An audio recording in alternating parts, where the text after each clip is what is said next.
สบายดีทุกคนมื้อนี้เมย์จะมาวัดมาขอพรเนาะขอพร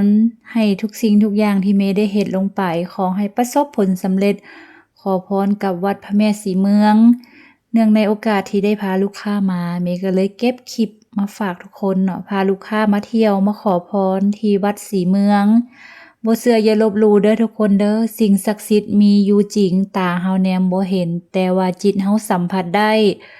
ความงามความศรัทธาของวัดศรีเมืองก็คือพุทธศาสนิกชนหลั่งไหลกันมาแต่ละมื้อบ่ขาดสายเลยทุกคนเมย์เองก็คือหนึ่งในนั้นเนาะที่ตัวเองมาแล้วก็อยากให้ลูกค้าได้มาขอพรดีๆที่พระแม่ศรีเมืองเพิ่นประทานให้แต่ขอพรก็คือขอโชคขอลาภเด้ออย่าขอเรื่องความรักพ่อแม่ศรีเมืองเพิ่นบ่ได้สมหวังเรื่องความรักขอหน้าที่การงานสมหวังสมปรารถนาเลื่อนยศเลื่อนชั้นเลื่อนตำแหน่งขอให้ถึกหวยรวยเบอร์ขอให้ทุกคนสมหวังสมปรารถนา